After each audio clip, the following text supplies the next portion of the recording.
Welcome to Share the Load, the podcast, brought to you by the DPJ Foundation. This is a space for honest conversations, real stories and shared experiences, shining a light on the challenges we face and reminding each other that none of us have to carry the load alone. In each episode, we'll be talking with people from across our community, exploring life, work, mental health and the realities that shape us, the good, the difficult and everything in between. Before we begin, we want to let you know that some episodes may include sensitive topics, including discussions around mental health and suicide. If at any point you find the content upsetting, please take a moment, pause and look after yourself. If you or someone you know needs support, we encourage you to reach out to a trusted person or a professional organisation. You can also call our 24/7 call line on 0800 587 4262 and you can find further information on our website. This is Share the Load. Croeso i'r Rhannwch y Baich, y podlediad a ddygwyd I chi gan sefydliad DPJ. Mae hwn yn lle ar gyfer sgyrsiau gonest, straeon go iawn, a phrofiadau ar enir, gan daflu goleini ar yr heriau rydym yn ei hwynebu ac atgoffa'n gilydd nad oes rhaid i'r un ohonom gario'r baich ar ei pennu ein hunain. Ym mhob penod, byddwn nhw'n siarad â phobl o bob cornel o'n cymuned, gan archwilio bywyd, gwaith, iechyd meddwl a realiti sy'n ei llunio. Y da, yr anodd, a phopeth rhyngddynt. Cyn I ni ddechrau, rydym am roi gwybod I chi y gallai rhai penodau gynnwys pynciau sensitif, gan gynnwys trafodaethau ynghylch iechyd meddwl a hunanladdiad. Os byddwch chi ar unrhyw adeg yn teimlo bod y cynnwys yn ofidus, cymerwch eiliad, oedwch, a gofalwch amdanoch eich hun. Os oes angen cefnogaeth arnoch chi, neu rhywun rydych chi'n ei adnabod, rydym yn eich annog I gysylltu â pherson dibynadwy neu sefydliad proffesiynol. Gallwch hefyd ffonio ein llinell alwadau 24 awr y dydd, 7 diwrnod yr wythnos ar 0800 587 42 62 a dod o hyd I ragor o wybodaeth ar ein gwefan. Dyma Rhannwch y Baich.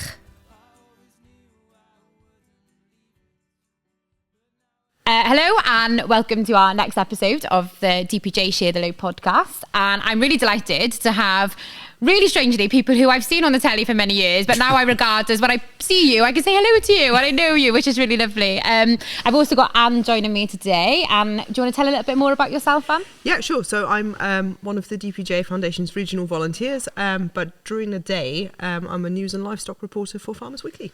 Brilliant. And then would you guys introduce yourselves? Well, I'm Alun Elidyr. Actually, I'm Alun Elidyr. Elidyr was an acting name from when I used to be an actor, but my father died when I was 37. I turned back to be a farmer. I was brought up on a farm, which is a 300-hectare mountain farm in North Wales, in the Eryri National Park. I have about 700 sheep with ewe lambs and breeding ewes, and about 20 Welsh black cows, and 8 sheepdogs. in various ages and competences, you know.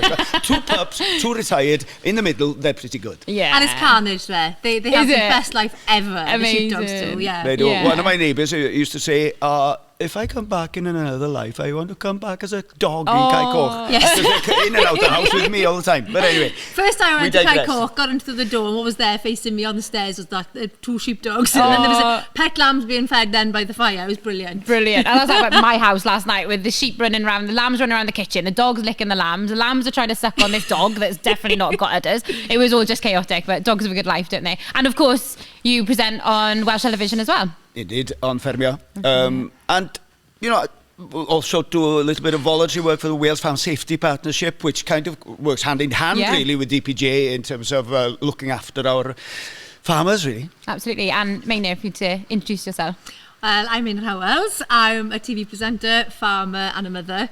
And life is a bit chaotic, obviously, with everything going on. But you just take one day at a time, and it's great to have the variety in life. But this is quite weird, actually, because usually we're the ones interviewing you. I find it really weird, because it's always the case that you're asking me questions, and now I'm sitting on the other side. I'm definitely not as good at this as you are, but I will certainly try. Yeah. Maybe I could get a job. I need to learn Welsh, but yeah. And that's, I suppose, a good starting point, really. So we're going to talk about like your roles as obviously in the farming community, but also in the media. And ultimately, did you ever think kind of years ago that you would be introducing yourself as a TV presenter? Is that something that was always in the pipeline, or is it something that just happened?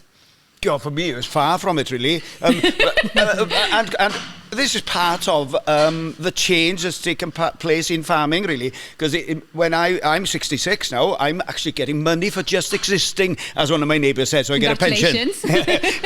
Money for just existing. That's a nice idea, isn't it? But anyway, but I was encouraged, as I was doing quite well with exams in school, to leave the farm and get what was considered a better life, really. And then I had to come back to farm. I promised my father that I'd look after the farm if something happened to him, and that was on his retirement at 65. 2 years later, he just died in his sleep. Gosh. So I had to keep my promise. So I worked in partnership with my mother then till 2014. And then that was probably sometimes with mental health issues, they just creep up on you and you're not sure what the triggers are. But probably that was true with me, but that I found my mother one morning at the bottom of the stairs dead. And so you get guilt issues, not being in the right place at the right time, all kinds of things, really. And I couldn't get them to leave me. So that was the start of my deterioration in terms of mental health, really. But no, I was supposed to be a preacher. I'm named after a preacher in the family. Your language is far too foul for that. That's the kind of church I'd like to go to. As the nation knows, to be honest with you.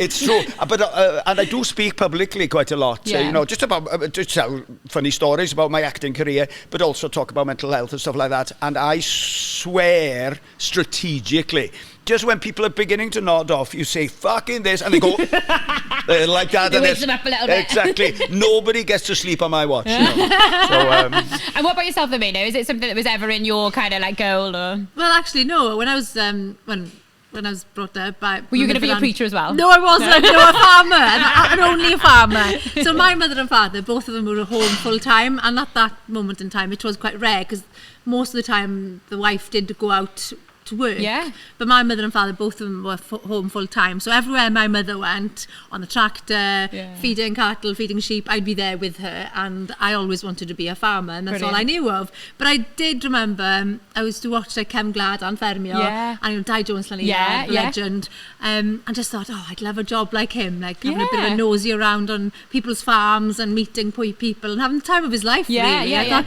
it would be nice to do a little bit of that as well as farming.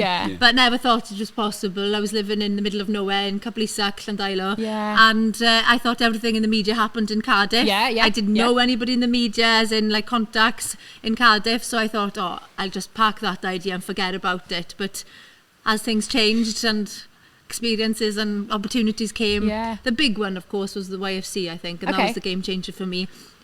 Going to Young Farmers Club, having the chance to perform and public speaking and all sorts of different competitions, and loved it. And then just made connections and slowly had the chance to start in the media. Built from there. Amazing. And I was already in the media because I was a professional actor until my father died. And the year that I took over the farm, my accountant said, and I'm going to swear now, fucking hell, what's happened to you? I said, why? I said, well, because last year you made 44,000. This was 1996. This year you're showing a profit of 4,000. And I had to say, I became a farmer. So that was it. Brilliant. Sorry, Anne. No. As a farmer and a mum and a busy media career, how do you juggle it? Yeah, it's like with anybody, innit? Life is a juggle. But I just love the variety and the variation that I've got in my life at the moment. And I've gone freelance now, so I'm free to work where I want, when I want. But I really do like my media work because that's my time. I know this sounds really ridiculous, right? But that's my holiday. That's my break. That's my time out of the farm, because farming is a lonely job. And although me and my husband, we work well together, we're a great team. But calving time, lambing time, you're up all hours of the night, and you don't really get a break. You feed the sheep, you feed the cattle before yourself, and their needs come first, don't they? And then you're just there, greasy hair, tied up, and winning wellies all day, and sometimes you just need a change. And when I get my filming day, then I have to have a shower, I have to put some makeup on, and I feel like me again. And once I've done my jobs on the farm, have a shower, sort the kids out, and I'm on the way to location then to film, and I just feel alive. Yeah, excited. Yes, to see different things and like, get out there. Because you learn something new everywhere you go, and it is time out for me off the farm, and I think it is important. And I believe strongly that every farmer should have that time. Yeah, that experience. Yeah, out and because about. Yeah, there's never a right time. Because there's always, when I have a filming day, there's always a cow calving. Yeah. Or there's always something happening just before. Yeah. Luckily, the crew are quite flexible. But however, I think everybody should have that one day every fortnight, at least once a month, that they do something just for themselves, even if it is just going to the market. But when you do go, but when you do go to the market, instead of just dropping the calves or the sheep off, you actually stay there. You watch them getting sold, and you go to the canteen and have some food and have a chat to people. Yeah, absolutely. Because otherwise, you just get into that rut, don't you? And you forget about life. That's sort of like that human connection, isn't it? Because like when you're quite isolated and you're working on your own, and you spend a lot of time in your own head, that can be quite a lot, can't it? So yes. Oh, that give you serious problems. And interestingly, I was in a meeting talking with the young farmers about mental health issues last night in Tiglineiron, and one of the audience members said, this is fair enough, concentrating on young people, making sure that they know where to go if they do have problems, this and that and the other. What about the older farmers, the older generation, who are much less likely to seek help and who could be working for the whole week without seeing anybody on their own farm, because that's one of the things that's happened. And if you look at my farm, for example, if you went back to 1890 census, there were 14 people there. Now there is just me. There's a massive shift, isn't it? It's a huge We're speaking to some contractors as well on one of these podcasts, and I grew up on a farm because we were contracting when I was born. So much like you, I spent a lot of time in the back of the tractor with a rake or picking up parts or whatever it might be at that time. And then all of a sudden it went to nothing. And I called my dad Richard for the first 5 years because everyone called him Richard that was around us. I didn't realise he was dad because there were so many men, anyone dude, and I would just grab onto them. But times have changed big time, isn't it? I want to take it back a little bit to what you mentioned, Alun, about you went back to the farm obviously when your dad passed, you mentioned, but you obviously had a career in acting at that point. How was that for you to have to, you made that promise, you go back? Yes. Was that really difficult to kind of make that shift to say, actually, I've got to give up what I'm doing for myself and go back? Yes, and you that's how you're brought up, isn't it? It's but you go to chapel 3 times a day. I used to go morning, afternoon and evening, things like that. And I'm not a religious person, really, but that was a duty when you were young, but you learn things about morality or ethics or something, and it's almost inbuilt in you then, that you keep your promises, that you take just simple things like you try and turn up on time. Don't look at me. I'm hopeless. But that you're considerate, that you try to be kind all the time. Those are kind of our basic tenets in the countryside, really. And so I'd made that promise to my father if anything did happen to him. So I had to. I had a great life before. We just never in one place for too long, really. Always meeting new people, new casts for plays or TV series or whatever I was doing, and staying in hotels, kind of very free and easy, really. And then suddenly you're solid in one place, really, and things die. Your world shrunk, really, didn't it? The world shrunk, and it's a matter of life and death. Farming is a matter of life and death. And you get a lot more death than people think, really. But it's because natural, of weather. It is and it isn't. I mean, I made a lot of mistakes, and I still catch myself making mistakes. We all do mistakes. I know. Like I've got lambs that shouldn't still be on the farm now when I'm feeding them, and they're difficult to get them into condition for selling these kind of things. But every year is different. That's true. But you do get hit hard all the time. I think within farming, and I don't know whether you agree, but the highs are really high, but the lows are really low. Like when things are tough, they are really bloody tough. And some of us are just naturally emotional, Absolutely. And Absolutely. Some people can handle it, some people can't. And looking back on my family history, and it only really clicked with me, there's an element of mental health problems genetically as well. Because on my mother's side, there's 2 suicides in the recent past. 3, sorry. And you don't think about that until it actually hits you, and then once you catch yourself thinking about that, it's a very complicated situation, really. But yes, it was difficult.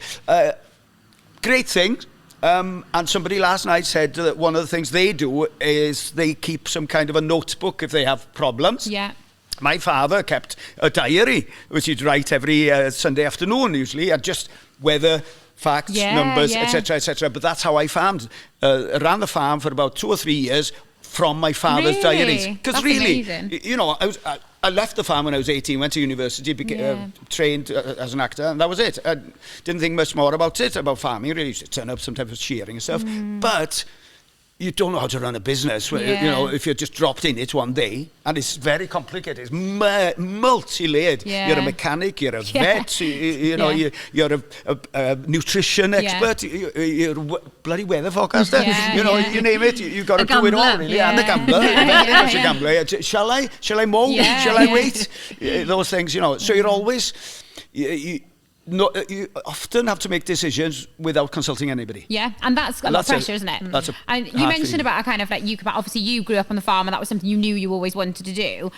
Do you think that is potentially part of the issue within our sector? Is that actually a huge amount of people feel that's what they have to do? Yeah. And is that changing? I know I've seen in recent times a lot more people are saying to their sons or daughters, look, you do what you want to do, and if we need to, the farm goes. Whereas actually for a long time it was very much, that's what you've got to do. You've got to carry on with it. And that pressure is quite immense, isn't it? Pressure is the key word, I think. And there's a lot of pressure being put on farmers. Like, the community is so important when you're farming, because you rely on the community for help and support when you need. But also there's pressure, like, people think, I can't sell the farm. What will the neighbour think? What will the community think if I sell the farm? But if it's right for you, you have to do it. Yeah. Or even take time out. Sell the livestock, rent the farm out for a bit until you're ready. If it's not right for you, you've got to be happy in what you're doing. And if it doesn't make you happy, then I think we've got to do small changes. Yeah. And sometimes they've got to be big changes. But you only get one shot at it. Yeah. You only get one life, and we've got to make the most of it. So actually, we don't have to worry about what other people will say. Just do the right thing for yourself. I think that is an issue though, because I know that from my own experience, right, when we finished milking at home, Dad decided he was finishing milking and got rid of the cows like bit by bit quietly, and eventually one of the neighbours was like, do you know, I haven't seen the tanker at Bullock for weeks, and he didn't tell anybody. Nobody knew that the cows were gone. He dwindled it down, because actually I think that bigger thing of admitting that we're done, that's a massive thing, isn't it, to take control of. And now he turns around and he said it's the best thing he's ever done. He's got a bit more control of his life, and we've got a few sheep here, and he does a bit of contracting, and that control is huge. But that's a really big thing to admit, that my father's done this, my grandfather, my great, in some, you know, some cases generations and generations in farms, and then all of a sudden it's like, I'm the one to stop this. Oh, I know. Yeah. One builds it, one enjoys it, and the other one ruins it. Is one of there's kind of there's a well saying a little bit like that, really. You know, it's true, and you don't want to be that one person, really. Mentioning my previous life, if you like, I was encouraged to leave the farm to have a better life, because my parents considered the farm life to be quite hard. And they were very happy to see me not farming. Yeah. But since I've been in this job, and since I've been working a lot with FEW, I've been county chairman, president, I've worked with the F&O running the FEW throughout the country of Wales for a while. And one of our main jobs was trying to keep young people in the industry, you know. And one of the things I'm really worried about, and I would beg people to consider, is the way we present farming as a career at the moment, you know, because we spent 2 years basically making it sound like a shit job because of government policies and how they affect farming. Milk but it's not. And all those things, but it's not. We're still here. Yeah. I've got a 20-plate pickup. I've got 2 Zetors. I've got a 135. And 8 sheepdogs. And 8 sheepdogs. You know, we're rich, maybe not in assets. Asset rich, and we should be able to enjoy that. And I do worry that we talk the industry down too much. Do you think that you've got a role to play in that then, as part of your job in the media? Do you think, you know, we quite often, and quite rightly so, we cover things within the media that need to be covered. Farmers are having difficulties, issues with TB, you know, milk prices, we cover these things. Do you think then the media need to play a role in pushing us up a little bit and showing the better part of the industry? That's, I think, the hard job that we've got, because at the moment, if you look at the situation, TB is massive, and it's devastating, really. Yeah. And farmers are struggling because of TB. We've got NVZs, which is horrific at the moment, because all the fields are waterlogged. You can't spread slurry. It's a nightmare. And then you've got the SFS, the uncertainty. Yeah. Nobody knows exactly what's happening with regards to that. Milk prices have crashed. Beef prices are coming down. Lamb prices are coming down. It is pretty dire out there at the moment. And it is difficult then, because I've just done an item on milk prices. And when farmers are telling you that they're getting up in the morning, they're milking their cows, and they're actually making a loss. Yeah. Who else would get up in the morning, go to work and make a loss? Exactly. It doesn't happen. It doesn't. And it is tough out there. So then, how do you turn that around and make it a positive? Yeah. It is a job. It's that balance, isn't it? But the It's only hard. thing I will say, right, okay, it is dire. It is hard at the moment. It is really tough for everybody. We're finding it hard personally at home, you know. Yeah. But there is a future in farming, and we have to remember that. And it's, as you said, a brilliant way of life. To raise children, it's amazing. It's magical for them. The skills they learn, they get life skills and no other children get. You know, they know what responsibility is, they know what pressure is, they know what getting up in the middle of the night to look after something is. You know, they've got all this. And there is a future in farming, you know, because food is getting short. It's a worldwide problem. The population is rising. You will need to eat every day, whatever your diet is. Yeah. So we have to be positive. And, you know, the food and farming industry is worth 146 billion in the UK. So we've got to be positive for the future. Yeah, if we all absolutely. can stick our heels in, dig our heels in now, and get through this tough patch, support each other, we will get there. And I want to say as well, you know, because we do tend to be very critical of the administration, really, but the administration is willing to invest £234 million in the SFS on the taxpayers' behalf. So we are answerable to the taxpayers for their investment in us. And I think we're going to learn how to do that in a new way now with this SFS. We shouldn't be scared of it, you know, because there's so much value there. Yeah. And then on top of that, there's another 102 million for the optional and the catchment-based layers, technically. Yeah. And I don't know whether it's because I'm a pensioner now, so I have an odd form of financial security that I've decided in my head, I'm going to look at this project and I'm going to make it work on my farm. Yeah. And I think that's how we should be looking at it. It's a If you're going to positive go outlook, in isn't it, some people are going to, you know, and everybody is kind of scratching their heads about it. But there's so much help out there. Yeah.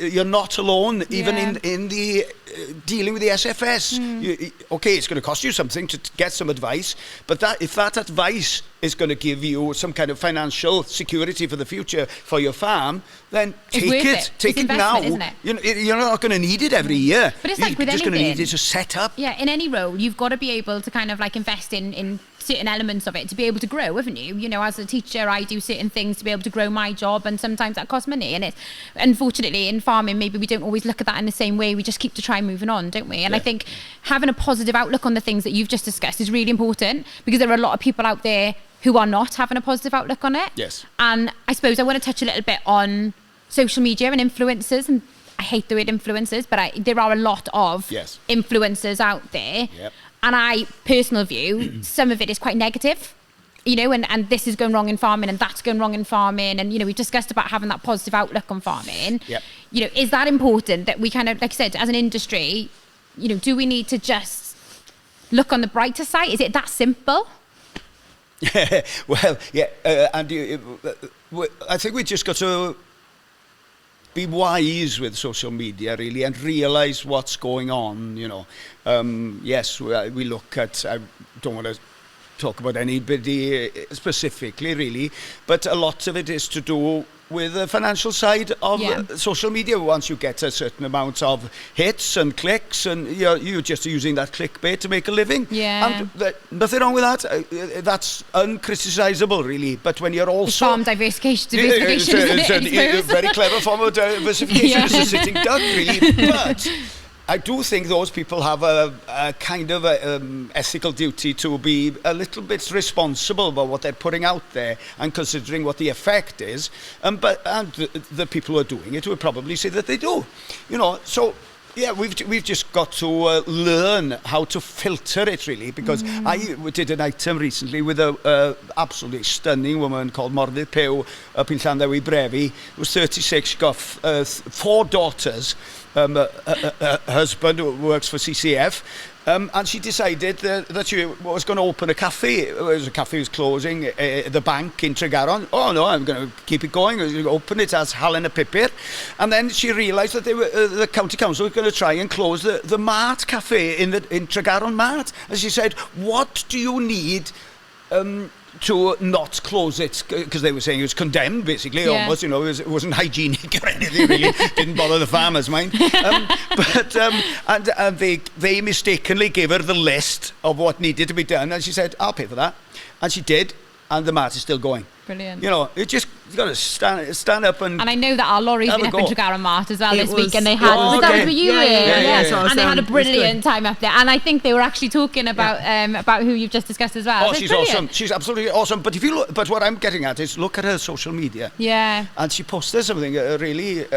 well, I was crying when I was interviewing her because she was talking so passionately about why she was doing these things and that she wanted her kids to grow up in that kind of context, you know, and she dragged her kids with her everywhere, really. And her eldest daughter, when she went into the cafe, she wouldn't just sit there. She would collect the dishes off the tables. Yeah. She wasn't employed or anything, but because she came in there with her mother, she saw work in front of her because that's what she'd always seen, you know. Yeah. And it was a positive. It wasn't a negative. It wasn't a challenge. It wasn't a problem. That was just what she grew up with, you know. And I think farmers are like that as well. And we see things and we see what needs to be done, really. So we've got a lot to celebrate, really. But she said, I think on one of her social media, this is taking a lot out of me. So she was using social media to say, we look like super women, like Amazons, you know, but we are all the same. We've all got the same challenges. Yeah. We all feel laden with too much all the time, too many things pulling in all directions. So that's one of the things. And I want to say as well, we're talking in the context of agriculture. I have huge sympathy for teachers because it's the same complaint everywhere. Overburdened, too many pulls in too many directions, too much bureaucracy, too many systems that are not humane being imposed on people.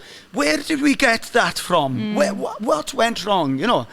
The NHS, everybody praises nurses in the NHS, but everybody criticises the system. The system is wrong. Yeah. And I do that's kind of like, you know, it's quite similar across everything we're talking about here, isn't it? It's the system that is causing those issues kind of further down below, isn't it? And there's nobody in control of the system because it's too big. Yeah. That's what it feels like, isn't it? Yeah, absolutely. Yeah. And with the social media, you touched it really. I think it's important that we're all guilty of putting good pictures up of our family when they're clean and tidy, makeup and all that. But actually, why don't we post the bad things as well? When we do lose a calf or if we do lose a lamb, just post a picture. Yeah. Just to make everybody feel, oh, we're not the only ones today then had a bad day. It is the balance, when isn't you're having a bad day, me and my husband had a bad day the other day and both of us were pretty low and we thought, what are we doing wrong? Why are we farming? Why are we doing this? And then we picked up the phone to somebody, one of our friends up in Welshpool, and he had a rant for a whole 10 minutes. We didn't have a word in edges. And you wanted to have that rant. And he had a total rant and he was telling us how bad his day was. And we thought, oh, we're not alone. It's not so then. bad. Yeah, and also, exactly. You know, you think, we're not the only ones going through this. And actually, there are people, and I know it's not a kind of great way to think, but there are always people that are going out there going through so much worse, aren't they? I think the hard issue, the hard part with farming, it's just, like you said, 14 people on your farm years ago. There's only one now. So there was a community on each farm years ago. You had a maid, you had people helping you doing various stuff. But now it's like on our farm, it's just me and Gary and the kids. And perfect example, on Christmas Day, we unfortunately lost Gary's father. Oh, gosh. And we had a phone call at 1 o'clock in the morning. And so Gary and his mother went down to the hospital. And I was home with the kids and we were calving at the time. And I was watching this heifer, she was starting to calve. And 4 o'clock in the morning, Gary came back. And the first thing he had to do was go out and we were pulling a calf. And it was a tough pull. Didn't end very well. No. But, you know, he'd just lost his father. But on the farm, the work never stops. And you've got to go. Like when we filmed a TB item with the family in Llandailo, they'd saw 29 of their cattle being slaughtered on the farm because of TB. In the afternoon, they had to go and milk cattle.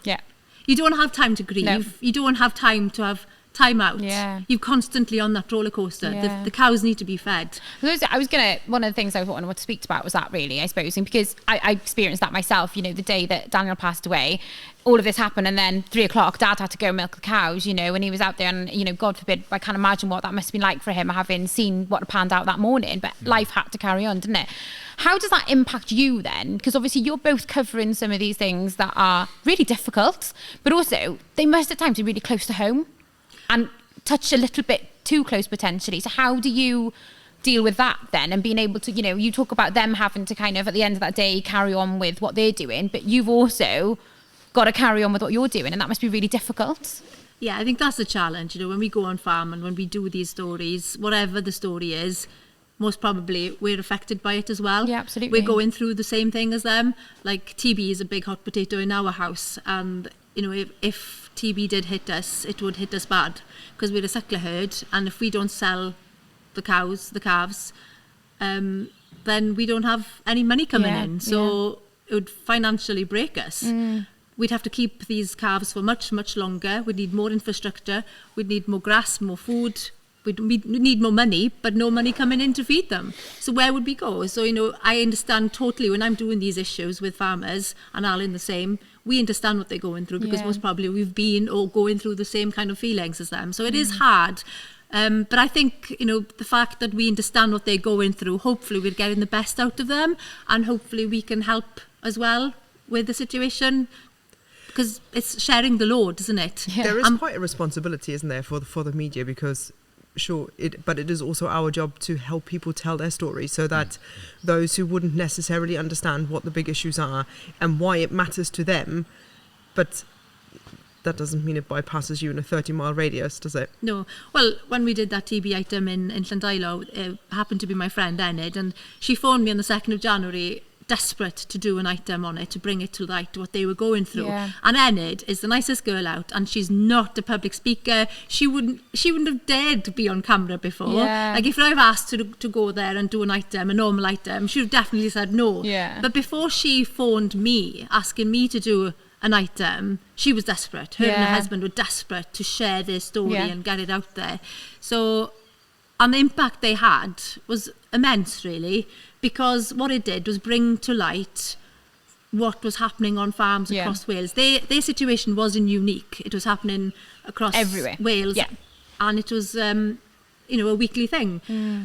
And for people who weren't farming, they didn't understand what TB was. And farmers have been shouting about TB for years and years and years, and people don't quite understand what it really means. No. But I think by sharing their story, people that weren't from farming backgrounds came to realise what farmers are actually going through. Yeah. And I think they were brave, very brave family. It's incredibly and brave. it helped a lot of people, I reckon. Yeah. How do you approach those sort of stories, though? Because obviously we all have our own, you know, our own lives and what we bring to the table when we get the opportunity to tell people's stories. How do you approach that? Well, it's never the same way, really.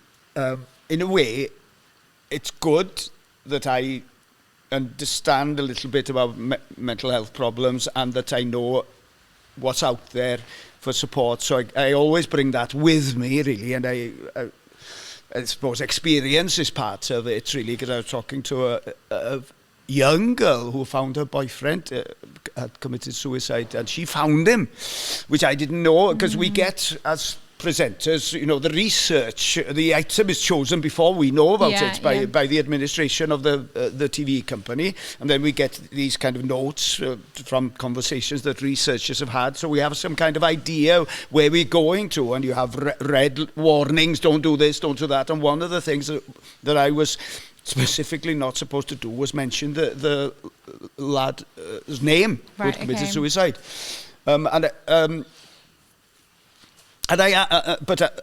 I actually did, but not on camera. But I asked her because I wanted to understand, really, and she said, "Oh, it's just because I'm, you know, that's happened, and I don't want the family to feel pulled into my response to it, but also I'm with somebody else. Yeah. You know, which was, and I was kind of, even now I can feel the relief in my stomach here. You know, it's just kind of that's what it was. It wasn't this kind of taboo at all. Yeah. And you just you go there. The people have already agreed that they're willing to talk, and so really you're with people that you can empathise with and will empathise with you. They want to be there, don't they? Yeah, it's not that as difficult as it sounds in one way, because those people want to help other people, really, as we do. Yeah. But you're right, because and I'm worried about that quite generally in the mental health discussion, really, and it was pointed out to me by Di Thomas, the Radio Cymru presenter who used to do a farming programme until very recently, and he said, aren't you afraid with all this talking about mental health issues that you're opening a Pandora's box? Oh, wow. You don't know what's going to come out, and you're not sure if you can provide or if the help is out there for those people, because every problem is going to be different, you know.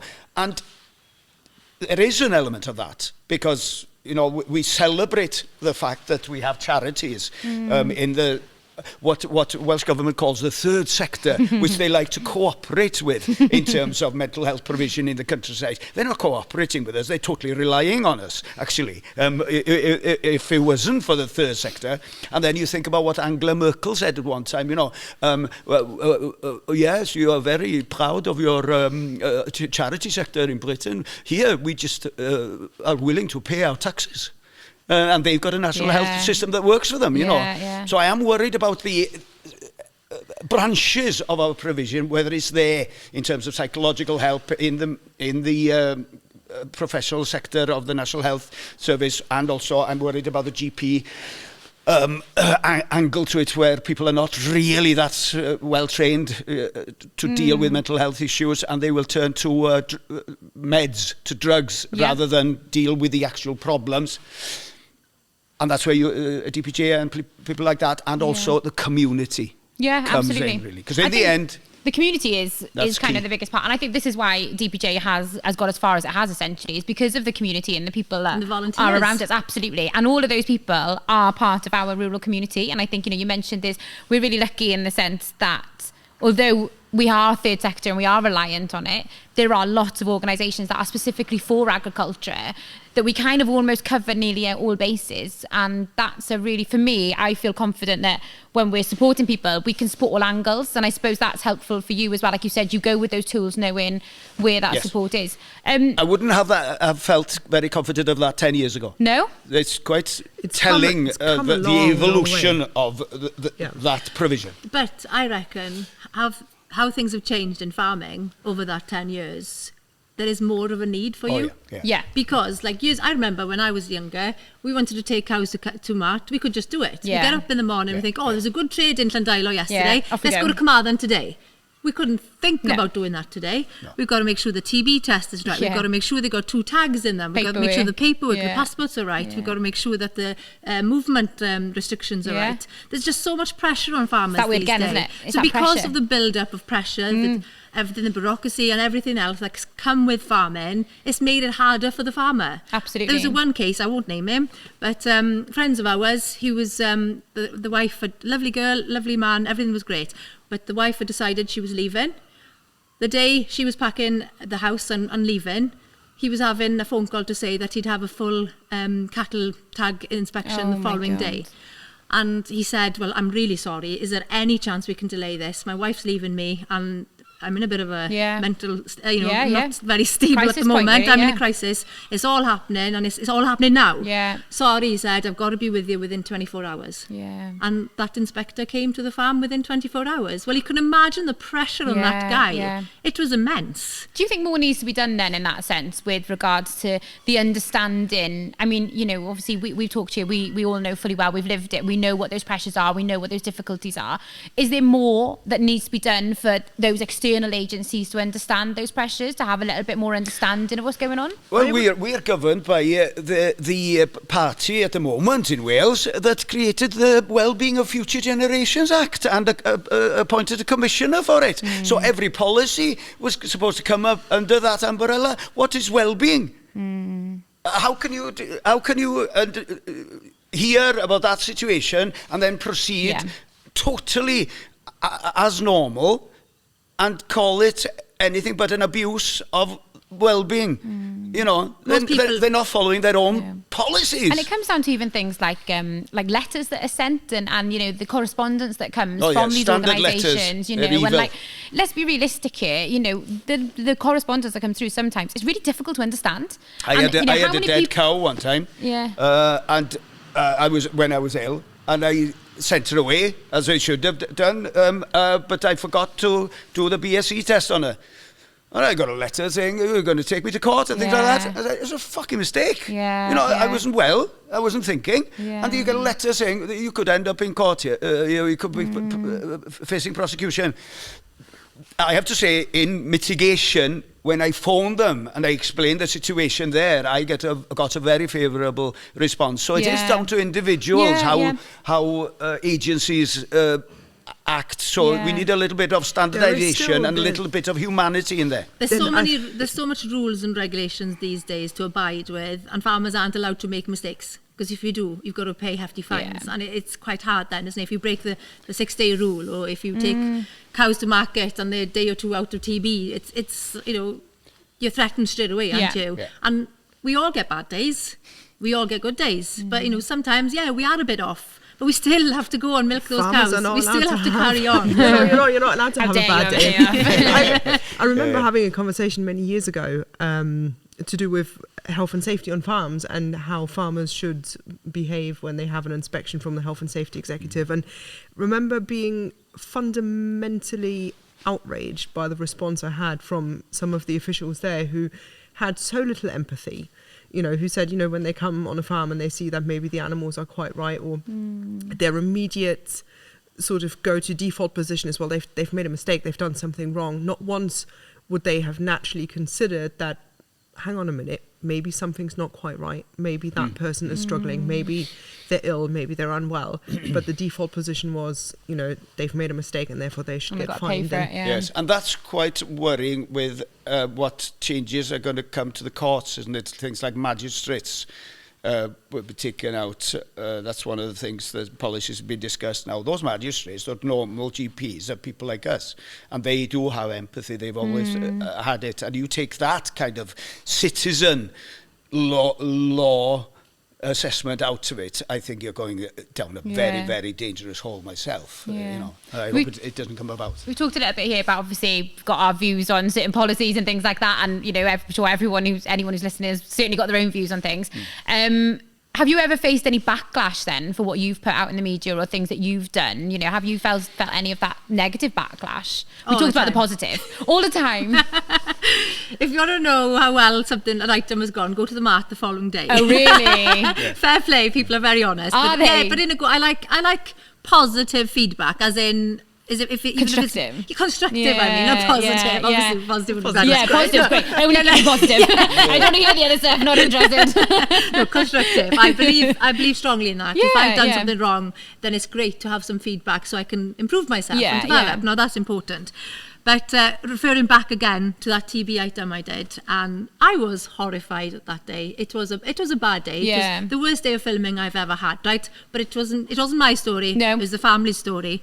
And when you saw the 8-year-old son crying and the 80-year-old granddad crying, you knew how bad that situation was. But I could feel it, because I know if TB hit our farm, how bad it would have been. But anyway, long story short, a lot of feedback on social media. The hits were amazing, you know, the number of people who'd watched it, the empathy for the family, great, everything was as you'd expect. But I remember one comment came up and said, "Why is the presenter looking so sad?"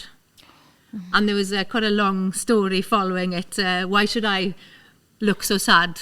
Well, we are only human. Yeah. Well, and I had a really evil one from somebody because I'd gone to the Harvard family in their valley down Senate Bridge Way, I'm sure Geth wouldn't mind me saying, really. And they'd found TB in their herd for the first time. And then I had to do an end piece, as we do, just summing it up, really. And I was quite emotional, really. And one of the comments came back to say, oh, yeah, you remember that guy's an actor. You know, he used to be an actor, gosh, that guy, yeah. you know. I thought, ooh, bloody hell. How does that impact your mental health then? Because like I know, like from starting up with DPJ from the very beginning, you know, generally people are very positive and things like that. Yeah. But there've been some really horrible comments over the years, and like I could probably tell you the horrible comments much easier than the lovely you comments. remember them. And it's really difficult sometimes. And I know that I discussed in the previous podcast about a comment I had very early on from somebody and how it broke me to the point where I was like, I can't do this because that's the shit I'm going to get off people. I can't put myself through that. So how do you manage that then? Because you're putting yourself, you're obviously in the public eye, and I'm conscious, you know, I'm not in the public eye in any way, shape or form, but I am to a certain extent because I put myself out there by starting a charity. Yeah. How do you cope with that backlash, that putting yourself out there and open to people saying stuff about you? You can be Mother Teresa, right? You could do all the good in the world. You could give everything that you own to a charity and somebody would still try and stick a knife in your back. Absolutely. That's unfortunately the world we're living in, okay? But we've got to try and forget the negatives. Yeah. And why worry about other people? As long as you and your family are happy and happy within your own skins, then forget about the rest. Are you good at doing that? No. Are you good at... But I married Gary, my husband. I'm really good at telling people what to do, but myself, like, no. No, to be fair, right, I was terrible at it. Yeah. Terrible. But then I got married to my lovely husband, Gary, and he doesn't give a damn about anything. Is he just like, whatever, exactly. And that's good, and he has changed me, to be honest. That's really good. And he was telling me, I'd say, oh, I'm really worried about this, I'm worried about that, and why are you worried? Yeah. Why are you getting yourself stressed about this? Because it's going to impact your health. Yeah. It's going to have an impact in the way you are living your life. Forget about it. Yeah. As long as you and me are happy, and then we had children and whatever, as long as you're happy and you're alone it, and that you're happy with your conscience of what you've done, forget about the rest. Yeah. And I have changed. But it's not always easy. It's not easy, is it? I remember going to, and it sounds ridiculous, but even down to what I was wearing, and people were like, oh, why is she wearing that? That looks awful. And you could see the comments on things, and I'm like, generally very good, but there was one odd comment when it had been shared wider, and I was like, oh God. And I was like, I didn't ask for that. Do you know what I mean? I was just trying to do something good, and it's really hard when you're trying to do something positive for your community and stuff, and then you get that. And what about yourself? How do you deal with the backlash? Yeah, not very well. No. But that's part of why I got ill. Yeah. Initially, really, was, it starts off, doesn't it? No, I shouldn't generalise, but with me, I just started failing to sleep. So then you'd get tired. Then you'd find yourself catching naps in the lay-by on the way home from somewhere or whatever, and your neighbours would say, oh, so Alun sleeping at 2 o'clock on the way home from CCF, and they lay by the day. So there'd be that. Then you would lapse a little bit on what you ate.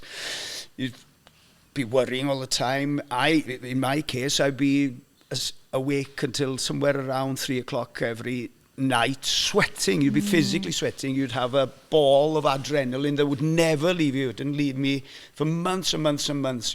So you're always in a fight or flight situation. And yet, as you say, still had the job. Yeah. And I really praise the TV company who realised there was something wrong but didn't know what was wrong, probably. You look bad, your eyes go dead, your voice is choked up because you've got this adrenaline pushing physically up. So it's a physical thing. It's not a mental thing alone. Well, it can be, but if it gets hold of you physically, then you're in deep shit. Yeah. As I was, really. Then the next thing, you are, in the end, everything closes in on you, and it's just you. Not even Catherine, my partner, not even my fantastic daughter. You're not thinking about them. You're actually looking for a way out, and that's when suicide starts to come into your conception, your ideas. You don't make a decision to think about that. That comes to you.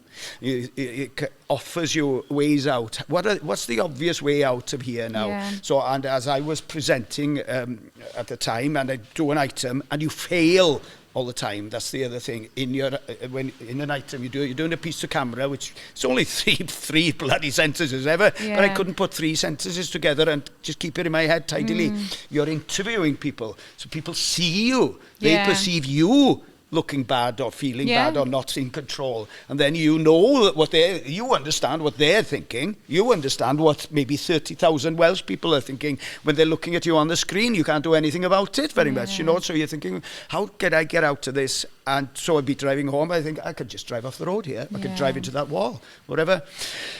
And that's when, usually, if you're lucky, you've got somebody around you who says, we need to do something about this. It's not going to be you. You know, we tell people, you've got to talk. Yeah. You are not capable of making that decision. Somebody else has to make that decision for you. Has to say, I think you need to go just see the doctor. Physically take say, you. Look, we need to go see the doctor, or whatever, you know. And you go and see the doctor will give you tablets. You give me sertraline. First of all, I name that product. It's an upper type of antidepressant. Give you a bit more agitation.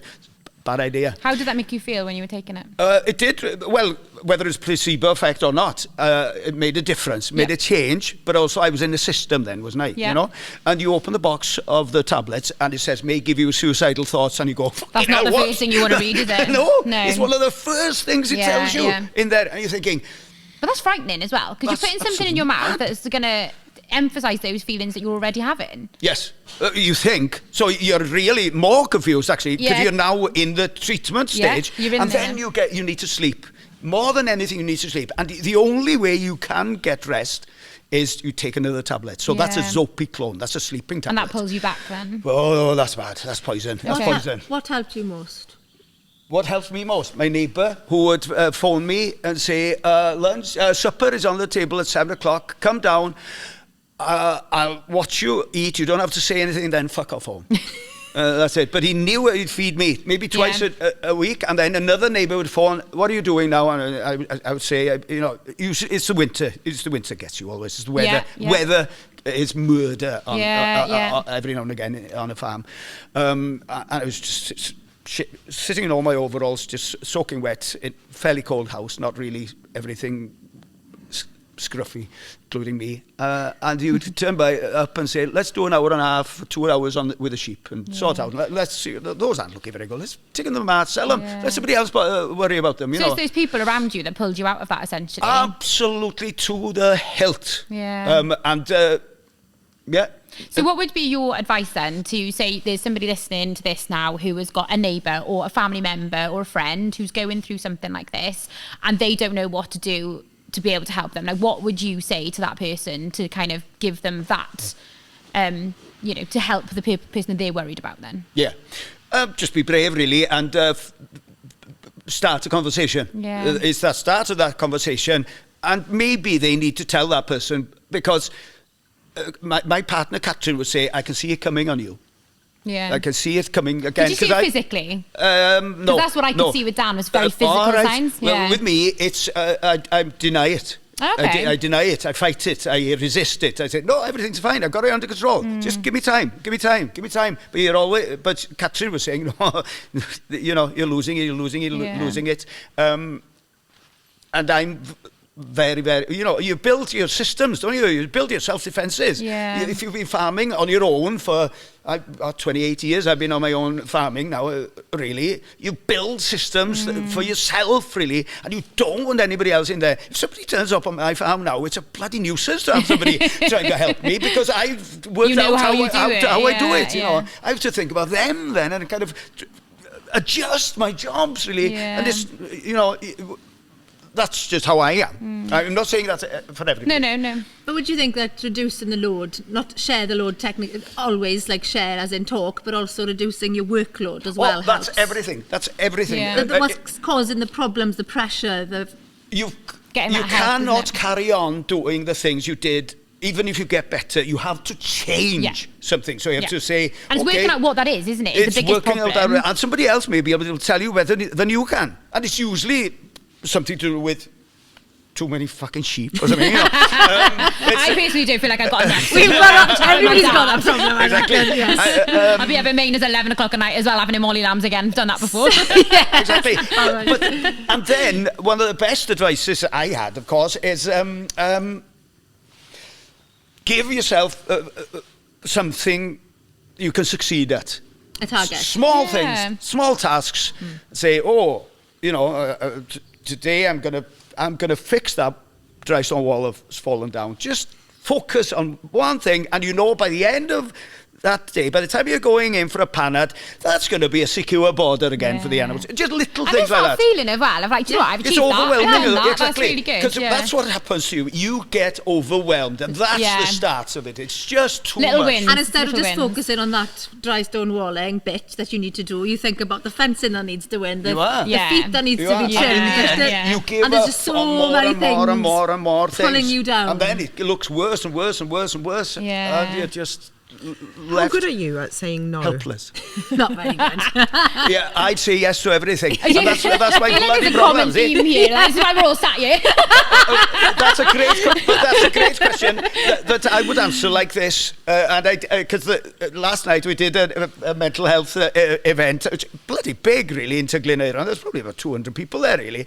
And I spent all day thinking about what I was going to say, and I'm a bit of a kind of over-preparer anyway, as you can see by bits of paper here, which I haven't glanced at, honestly.